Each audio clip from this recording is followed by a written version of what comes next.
Bonjour tout le monde, bienvenue à cette nouvelle rencontre de Sonia rencontre un entrepreneur. Aujourd'hui, j'ai la chance de recevoir Maria Duval, qui est propriétaire de Prêt à reporter. Maria, qui est une jeune entrepreneur de Nicolet, hein. Ça fait déjà quelques années qu'elle est dans ce domaine. Bonjour Maria. Bonjour, bonjour. Oui, quelques années. J'arrive déjà à 9 ans. La boutique fête ses 9 ans là, en juin déjà. Wow, hey, déjà 9 ans, ça passe tellement vite. Dans ma tête, c'était 4-5 ans, mettons. La vie passe. Est-ce que tu étais entrepreneur avant ça? Avant d'avoir la boutique Prêt à reporter? Mon entrepreneur était enfoui profondément, je te dirais. Là. Fait que non, j'ai jamais été à mon compte avant ça. Puis je te dirais que j'ai pas souvent eu l'intention d'être à mon compte avant de décider de m'inscrire au cours de lancement d'entreprise pour voir qu'est-ce que ça mange en hiver, lancer une entreprise, puis c'est quoi les démarches qui sont nécessaires. Mais non, c'était pas un rêve d'enfant. Il y a des gens qui grandissent en se disant, moi, un jour, je vais avoir mon commerce. Là. Non, moi, c'est arrivé sur le tard. Puis qu'est-ce qui a fait que c'est arrivé? C'est quoi ton parcours un peu là, scolaire et professionnel? OK. Ben, je vais commencer par qu'est-ce qui a fait que c'est arrivé dans ma vie. En fait, je te dirais, vu que j'ai eu plusieurs emplois très variés, il y a eu un moment que c'est devenu comme un écœurant titre de devoir répondre à d'autres dans des contextes qui me convenaient pas puis qui me ressemblaient pas. Donc, ça répondait pas à mes valeurs. Quand je proposais des nouvelles idées puis qui étaient refusées pour des raisons que je trouvais incohérentes, ça me frustrait. Fait que c'est ça qui a fait que j'ai dit, ben là, si les gens passent leur temps à me dire non, je vais créer un contexte dans lequel il va y avoir juste moi qui va dire oui ou non. Fait que je vais pouvoir vraiment créer une entreprise, un univers, un mode de vie qui va me ressembler, puis dans lequel là, je vais pouvoir suivre mes valeurs, être écolo. On tend vers le zéro déchet tant que faire se peut. On est très, très près de l'humain. On travaille avec tous les organismes communautaires dans la communauté. Fait que c'est toutes des choses, moi, que je trouve qui sont très, très importantes. Puis étant mon propre propriétaire, mon propre boss, propriétaire de mon entreprise, ben c'est moi qui décide avec qui on fait affaire puis avec qui on ne fait pas affaire, selon ce qui a du sens. Donc ça a été vraiment la motivation qui a fait que justement, je me suis inscrite au cours de lancement d'entreprise puis que j'ai fait des démarches pour structurer cette entreprise-là. Puis qu'elle a voulu vivre très, très vite parce qu'en 7 mois, l'entreprise était ouverte. Oh wow! Ouais, ouais, ça a roulé. Donc, pour revenir en arrière, mon parcours, ben j'ai fait primaire, secondaire, j'étais allée au cégep, puis c'est rendu au cégep que là, le parcours a bifurqué un peu. J'ai fait en fait 4 ans de cégep, j'ai changé 3 fois de programme. Je me suis vraiment cherchée. J'étais tannée d'aller à l'école juste parce que c'était le parcours à suivre. Je voulais vraiment trouver quelque chose dans quoi j'avais de l'intérêt. Puis j'essaie de ne pas trop utiliser le mot passion parce que je trouve que ça peut être déséquilibré, une passion. Des fois, ça nous amène à trop donner dans une direction. Mais vraiment quelque chose qui allait me faire vibrer. Je vais y aller avec ce mot-là. Puis, donc en sortant du cégep, j'ai été travailler dans une école. En fait, moi, j'avais été pensionnaire en Outaouais le temps de mon secondaire. Puis, je les ai rappelés pour savoir est-ce qu'il y a un job pour moi chez vous. J'ai vraiment aimé ça, la dynamique là-bas. Puis, ils m'ont pris tout de suite. J'ai été responsable des dortoirs des filles pendant une année. Puis, j'ai vraiment, vraiment tripé à avoir des rôles de responsabilité, mais aussi de retourner dans un milieu qui était très confortable pour moi. Donc, de pouvoir comme boucler la boucle avec cette expérience-là dans ma vie. Après mon année dans cette école-là, à Montebello, je suis allée vivre 2 ans à Montréal. Puis ça aussi, c'était comme un nouveau trip. J'avais jamais vécu en ville.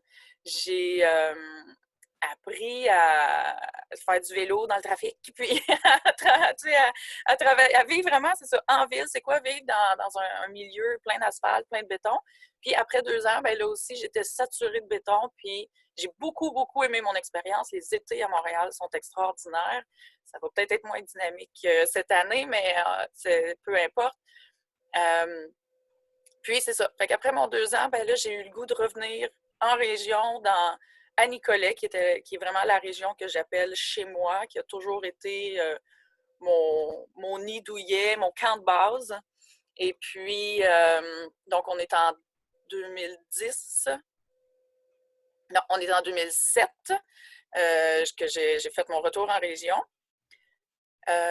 Donc, ensuite, j'ai travaillé pour la ville de Nicolet. J'ai pu apprendre à connaître toute la dynamique du milieu municipal, qui est super intéressante à connaître. Apprendre à connaître les entrepreneurs de la région, les organismes communautaires, puis comment tous ces gens-là travaillent ensemble. Ce qui est magnifique, ce qui fait qu'on a un beau milieu qui se concerte et qui offre des services magnifiques à toute la population. Moi, je suis vraiment vendue à ce niveau-là, j'y crois. Puis je crois à l'implication, autant les bénévoles que les gens qui y travaillent. C'est comme ça qu'on crée une communauté. C'est comme ça qu'on crée un milieu de vie, qui n'est pas juste une résidence, une épicerie. C'est quelque chose qui se tient puis qui existe, puis qui fait la différence.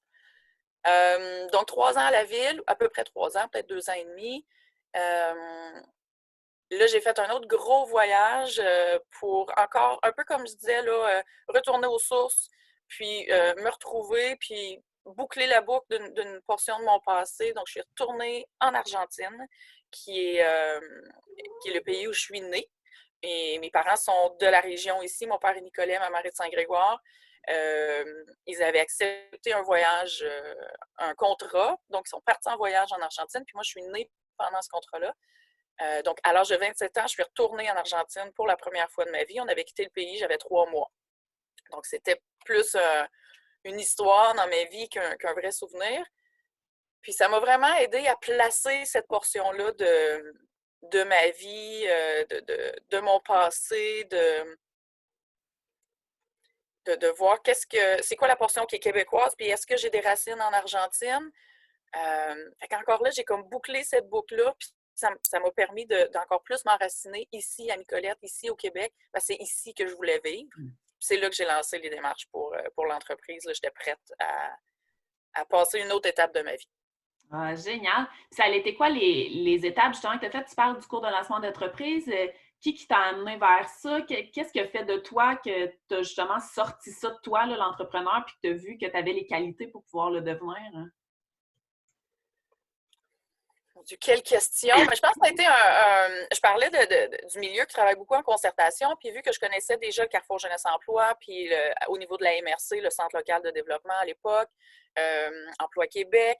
Donc, je savais que la SADC aussi, je savais que tous ces organismes-là travaillaient ensemble pour soutenir les entrepreneurs. Donc, dans mon idée de partir un projet d'entrepreneuriat, je savais que je pouvais aller rencontrer tous ces gens-là, puis c'est ce que j'ai fait. Donc, j'ai pris rendez-vous avec tout le monde. Ils m'ont donné des outils différents. Le Carrefour Jeunesse Emploi a été extraordinaire dans son accompagnement. M'a donné des subventions pour avoir des petites formations de mise à niveau, autant au niveau web que moi, dans l'entreprise, là, j'offre de la couture. Donc, j'ai eu un cours de perfectionnement en couture aussi. Puis, je vais dire que c'est un amalgame de tout ça qui a fait que je me suis sentie super soutenue. Puis il y a quelqu'un dans tout ce groupe-là qui m'a dit que le cours de lancement d'entreprise existait. Je me suis inscrite. Écoute, j'étais vraiment due pour m'inscrire parce que je me suis informée, je pense, un mercredi, puis le cours commençait le lundi d'après. Là. Donc, tu sais, quand la vie place les affaires, ben on suit le courant. Puis, je disais justement à un ami dernièrement, j'ai dit, moi, j'aime bien l'image de suivre le courant pour voir où il nous mène, mais aussi donner des coups de pagaie de temps en temps pour être sûr d'aller où on veut aller. Fait que moi, je vis avec un jumelage de ces deux énergies-là. Quel beau conseil. Puis j'aime beaucoup ce que tu dis, que dans le fond, ce qui a fait de toi que tu es allé vers l'entrepreneuriat, c'est que tu as su t'entourer de gens qui t'ont donné les outils, puis qu'après ça, tu as pu foncer là-dedans. Tu disais que l'entrepreneur était très enfoui en toi. Tu penses que c'est quoi les qualités que tu avais à ce moment-là qui ont fait que tu as pu devenir une entrepreneur? Le mot qui me revient tout le temps, c'est la persévérance. Quand on a une idée, puis qu'on a le goût de voir où elle peut aller, il y a tout le temps plein d'incertitudes, il y a tout le temps plein de questionnements, Mais s'il y a une curiosité de dire, si je prends ce chemin-là, parce qu'on peut prendre plein de chemins dans notre vie, puis il y a toujours l'intrigue de voir à quoi ça va me mener ça, mais il y a des moments où il faut en choisir un chemin. Puis, une fois que la décision est prise, si on persévère dans ce chemin-là, puis on pousse, puis on explore à tous les niveaux, il y a des découvertes à faire, peu importe le chemin qu'on a choisi, ça va nous faire grandir. Hey, je suis philosophique ce matin, mais c'est vraiment comme ça. C'est totalement ça, c'est parfait. C'est vraiment comme ça que je l'ai vécu. Donc, c'est ça, j'avais cette curiosité-là de voir si je veux créer ce que je trouve qui manque dans mon milieu en tant que jeune. Moi, là, j'ai 37, bon, j'avais 25 ans quand je suis revenue dans la région, j'avais comme 28 quand j'ai parti l'entreprise. Je trouvais qu'il manquait quelque chose à Nicolette pour garder les jeunes en région, dont moi-même. Puis je me suis dit, ben si moi je trouve qu'il manque quelque chose, je suis peut-être capable de le créer, ce quelque chose-là. Puis sûrement que ça manque dans la vie d'autres. Fait que c'est là que j'ai poussé à fond la caisse, puis que j'ai donné tout ce que j'avais. Là, je travaillais, même pendant le cours de lancement d'entreprise, je travaillais à 40 heures semaine sur mon projet. Je me montais des horaires de travail à la maison pour faire avancer le projet, puis juste découvrir une petite étape à la fois. Puis quand je me suis inscrite, c'était vraiment pas clair que j'allais ouvrir un commerce. Là. Je m'inscrivais au programme pour voir comment on fait pour ouvrir partir une entreprise. Puis ça a l'air que j'ai aimé ça. Est-ce que ça s'est fait? Ben oui, puis en plus, c'est une chose que j'admire beaucoup de toi, Maria, puis tu en as parlé un peu tantôt. Non seulement tu es une entrepreneur, mais tu es une citoyenne impliquée. Tes valeurs, tu les connais, tu les portes en toi constamment. Puis on le voit dans tes initiatives, ne serait-ce que le type de commerce que tu as ouvert, mais aussi, j'aime beaucoup ton initiative de troc tes fringues que tu fais, qu'on peut aller faire de l'échange de vêtements. Je suis allée là, à la dernière édition, puis on était, je pense, une centaine qui étaient là à vouloir s'échanger là, des vêtements pour un petit côté plus écolo et dépenser moins. Mais tu as plein d'idées comme ça, puis tu es vraiment hyper présente dans ta communauté. Qu'est-ce que tu conseillerais à un jeune, justement, d'action qu'il pourrait faire pour pouvoir s'impliquer dans sa communauté et être présent pour les autres? Il y en a plein. Puis moi, présentement, là, je dirais, à notre époque, il y a beaucoup de choses qui passent par Facebook. Donc, c'est tellement accessible de savoir quand on peut s'impliquer. On peut commencer par... C'est rare que les gens vont aimer la page de la ville de Nicolet ou aimer la page de la ville de Bécancour, peu importe. Mais faire ça et se tenir au courant avoir des alertes pour quand il y a des demandes de bénévolat, peut-être s'inscrire au centre d'action bénévole. Il y a la maison des jeunes. Bon, il y a plein de places où, si on met un pied dans la machine, notre nom va exister quelque part. Puis quand les gens vont avoir besoin de bénévoles pour les activités comme la fête de la Saint-Jean-Baptiste, la distribution de denrées non périssables avec la ressource aide alimentaire, à plein de niveaux, on va rentrer dans une espèce de communauté, justement. On va se faire appeler de temps en temps, puis on va apprendre à connaître les gens. Donc, ça devient un autre cercle presque une autre famille, là, mais un autre cercle de gens qu'on côtoie, qu'on apprend à connaître. Puis, d'expérience en expérience, bien, on voit vraiment l'impact qu'on a. Puis, chaque personne qui s'implique a un impact différent. Puis, c'est comme ça que la communauté se crée, puis qu'on fait toute la différence. Puis, il y a quelque chose d'extraordinairement valorisant de faire partie de quelque chose de plus grand.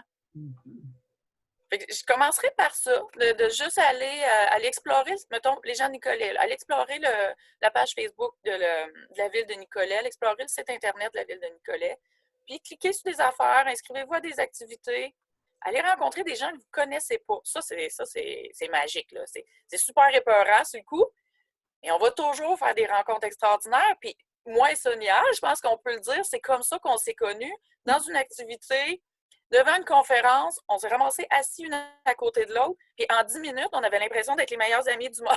Les gens nous demandaient, êtes-vous allés au primaire ensemble? Je disais, non, ça fait 10 minutes qu'on se connaît. Ça a tellement cliqué, ça a été une découverte magique dans ma vie.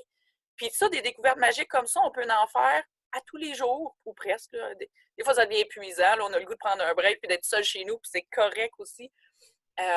Mais ouais, une petite sortie à la fois, sortir de notre zone de confort, aller explorer des choses qu'on ne connaît pas, c'est la meilleure façon. J'aime ça, ta sortie de zone de confort. Puis souvent, on a l'impression que de s'impliquer dans notre communauté, c'est bien gros, là, puis qu'il faut que je mette du temps, puis tout ça. Mais non, tu sais, choisissez une action qui, de un, est en lien avec vos valeurs, en lien avec ce que vous croyez. Puis, tu sais, vous pouvez vous impliquer juste une fois pour commencer, puis de toute façon, vous allez avoir la piqûre. Fait que c'est sûr que vous allez retourner vous impliquer. J'aime beaucoup ta suggestion là, de commencer peut-être par les pages Facebook de nos villes, de nos communautés, puis d'après ça, voir là, avec le centre d'action bénévole.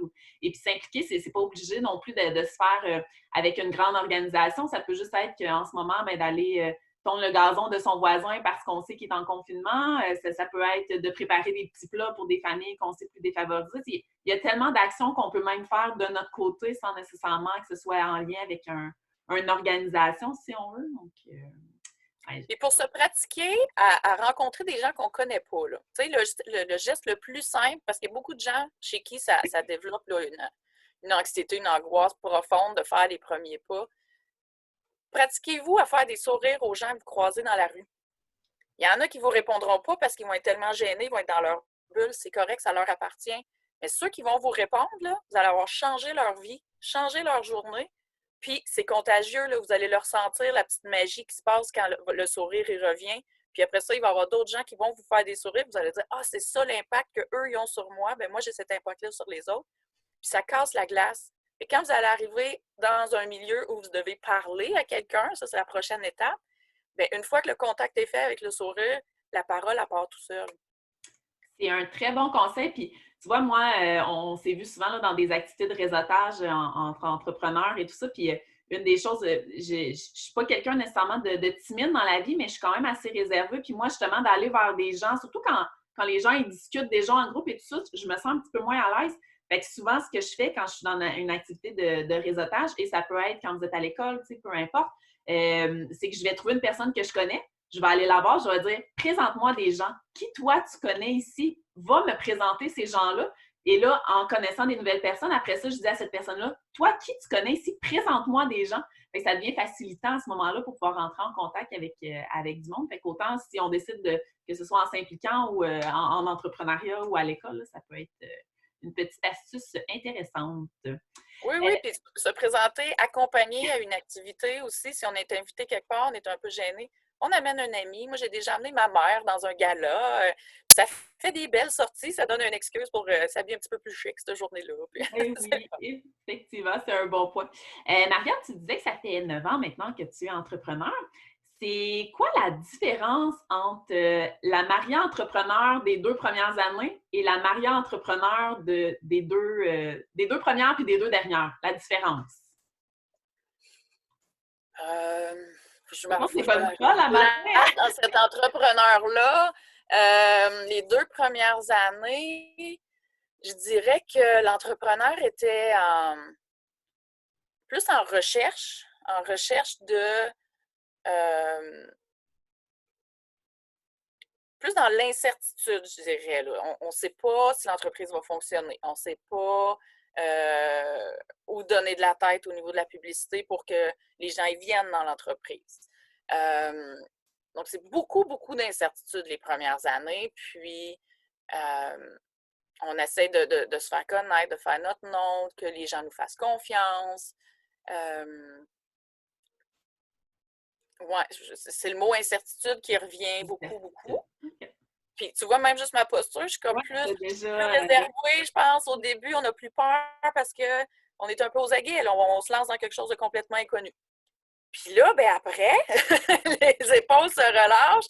On est beaucoup plus à l'aise dans notre position. Je connais mon entreprise, je connais les démarches que je dois faire, autant au niveau des taxes de mes employés, pour faire les payes, pour... on apprend des choses en affaires. C'est impressionnant. C'est pesant par bout, mais c'est aussi extraordinairement valorisant d'expérimenter à plein de niveaux.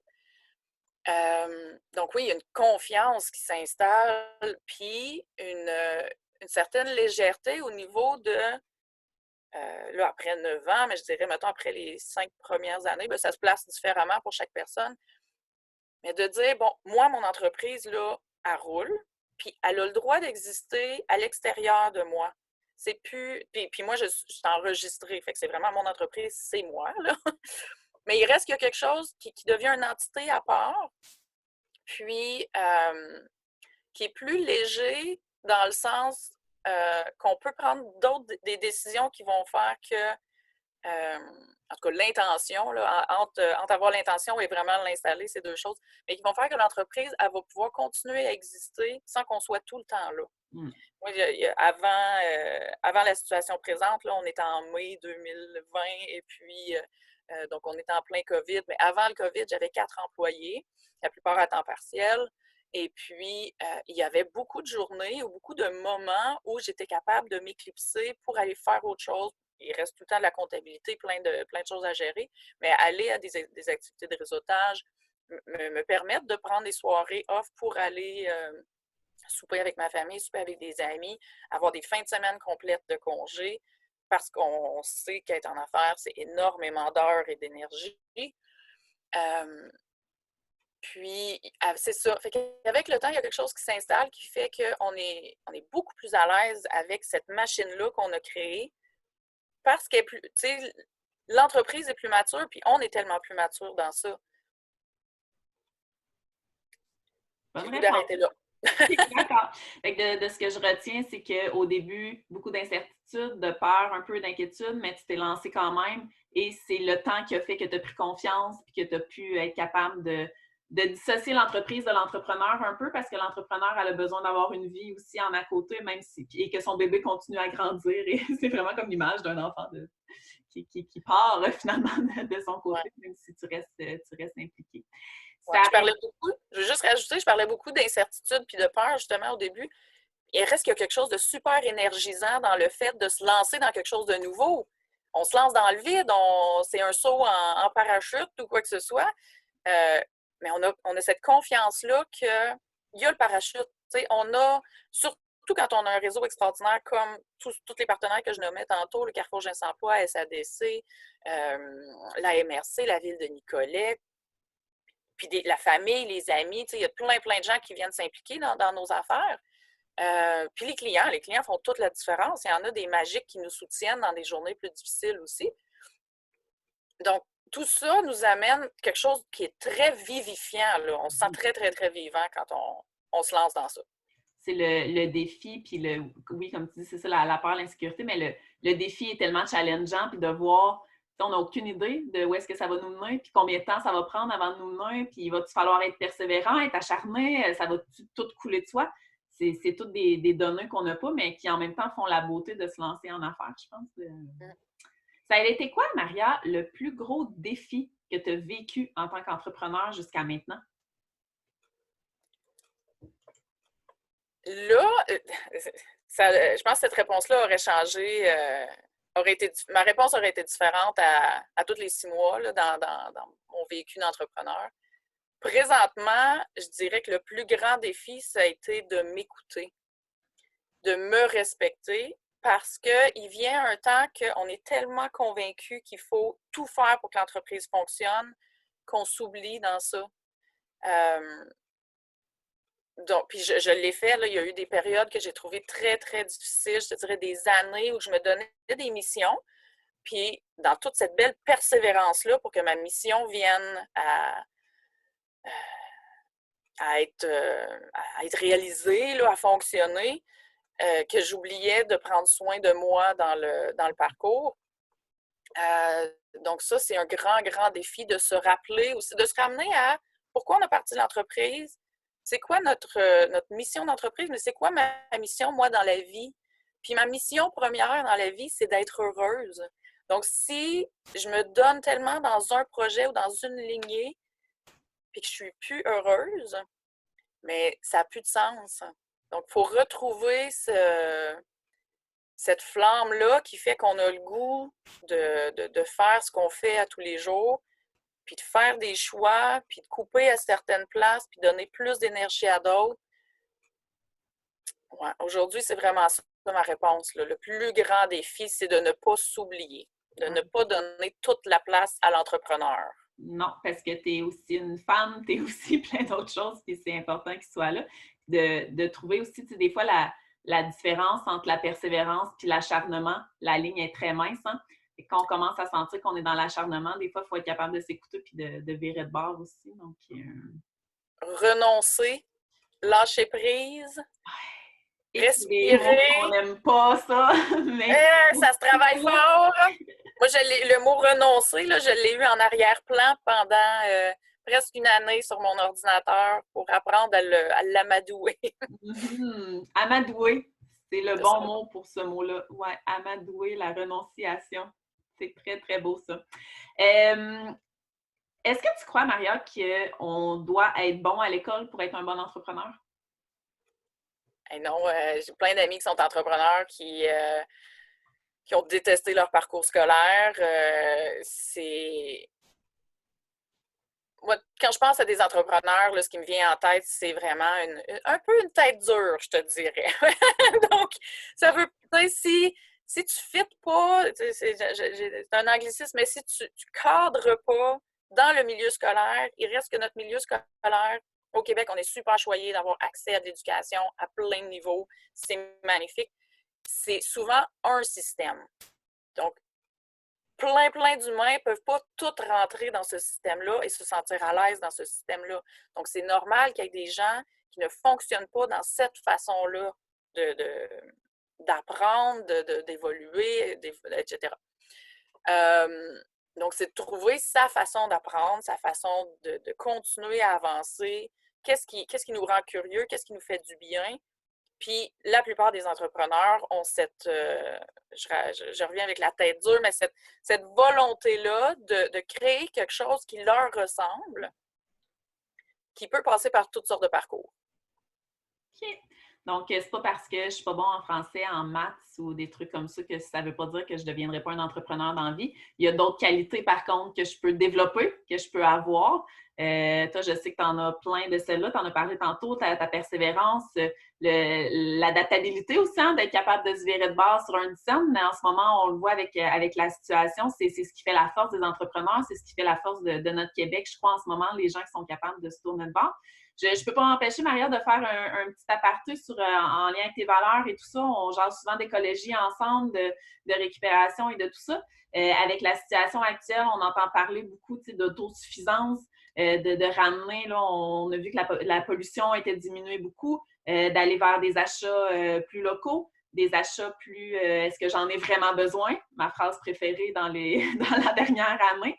J'aimerais ça que tu me jases un peu de c'est quoi ton rêve, mettons, pour notre Québec, pour ton Nicolet, même, avec tout ce qui se passe? Comment tu veux qu'on sorte de la situation actuelle? Comment tu vois ça, l'après? L'après, l'après, puis le pendant est important parce que le pendant nous donne un gros coup de pied dans le derrière pour faire des grandes réflexions. Fait que je pense que l'après va être nourri des réflexions qu'on fait présentement. Mon plus grand rêve là, au niveau humanitaire et planétaire, c'est que chaque individu, à chaque questionnement qui se fait, à chaque action qu'on a posée, qu'il y ait une réflexion au niveau de l'impact que ce geste va avoir. On va à l'épicerie acheter une pinte de lait. Quand on regarde les pintes de lait, on peut prendre une seconde pour s'assurer que le lait, il vient du Québec. Peut-être même oser acheter du lait biologique, puis s'informer qu'est-ce que ça veut dire quand c'est du biologique, qu'est-ce que ça veut dire quand c'est du local. Juste le fait que ce soit du lait du Québec, c'est nos entrepreneurs, les taxes reviennent chez nous, c'est des gens qu'on connaît qui travaillent fort pour nous nourrir. Si on ose en plus le biologique, bien là, ça veut dire que les animaux ont été traités différemment, sans antibiotiques. Bon, il y a toutes sortes de critères, qu'il y a eu tout un processus de suivi dans ça qui nous amène encore un petit peu plus proche d'une vision écologique de comment on fait pour gérer notre belle planète. Donc, à chaque petit geste, que ce soit j'ai affaire à aller à la caisse, c'est 2, 3, 4 coins de rue de chez moi, je vais y aller à pied Fait que non seulement je prendrai pas ma mopette, mon auto, rien de tout ça, je vais peut-être y aller à vélo, c'est magnifique aussi.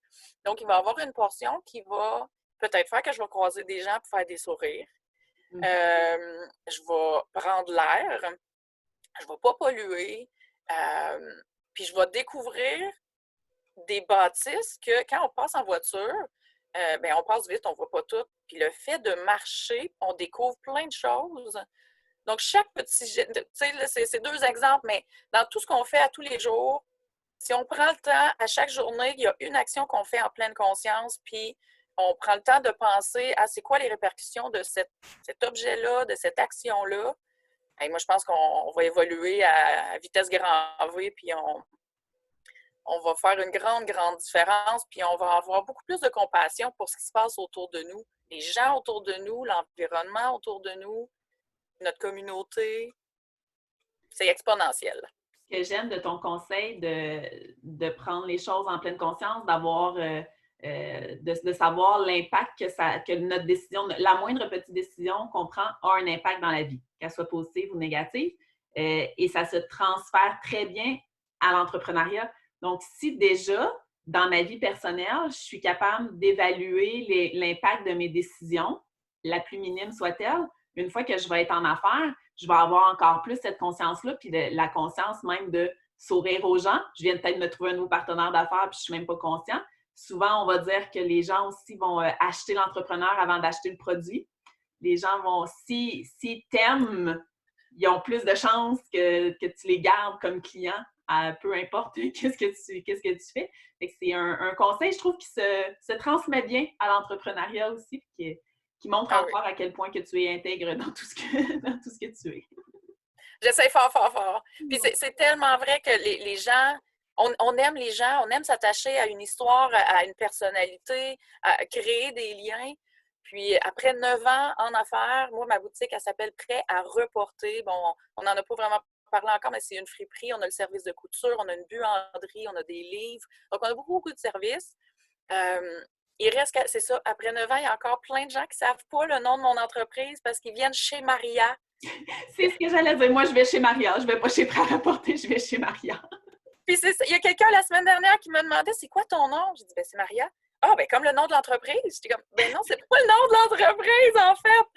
Mais il y a une belle reconnaissance dans ça, du fait que les gens, il y a une confiance qui s'installe, puis ils ont le goût de venir nous voir. Puis si vraiment ils ont à recommander l'entreprise, ben ils vont finir par trouver le nom, puis ils vont nous trouver en ligne, là, Facebook, site Internet, toutes ces belles choses-là. Mais il y a vraiment une confiance. Puis moi, la même chose, je vais aller dans certaines entreprises parce qu'il y a un lien qui est créé. Puis je vais complètement éviter d'autres parce qu'il y a ben on parle de valeurs depuis le début, il y a des valeurs qui ne me rejoignent pas. Des grandes entreprises, des multinationales qui vendent des objets faits à l'étranger, qui sont faits de façon très rapide dans des industries où il n'y a pas de respect pour les travailleurs, bien moi, ces entreprises-là, j'y vais pas. Donc, ce n'est pas nécessairement en lien toujours avec l'entrepreneur, mais ça peut être en lien aussi avec l'entreprise en tant que telle qui ne correspond pas nécessairement à tes valeurs. Dernière petite question, Maria. Si tu avais un conseil à donner aux jeunes qui nous écoutent en ce moment, j'ai le goût de dire conseil général. Ça serait quoi? Aller dehors. C'est vraiment mon conseil. Il commence à faire beau, là. Allez prendre l'air, allez découvrir votre milieu de vie, marchez les rues de votre quartier, allez vous asseoir sur le bord de la rivière, juste pour être là, puis être sur le bord de la rivière, dans la rue, peu importe, ça va vous faire remonter toutes sortes d'affaires, ça va faire circuler votre sang, vous allez respirer mieux, ça va faire fonctionner votre cerveau, vos émotions vont se placer. Vous allez vivre quelque chose de différent et vous allez rencontrer des gens et vous allez faire partie, je reviens encore, d'une communauté, faire partie de quelque chose de plus grand. On recule dans le siècle, là, mettons, 1900, tout le passé. Dans le fond, les gens cherchaient à s'attacher souvent à des religions, à toutes sortes de regroupements. C'est ça le besoin, c'est de faire partie de quelque chose de plus grand. Donc, on fasse partie d'une famille, d'une communauté, on peut faire partie de plein de choses. C'est extraordinairement rassurant de savoir, autant qu'en affaires, quand on est bien entouré de toutes sortes d'organismes, d'amis, d'autres entrepreneurs, on n'est pas tout seul.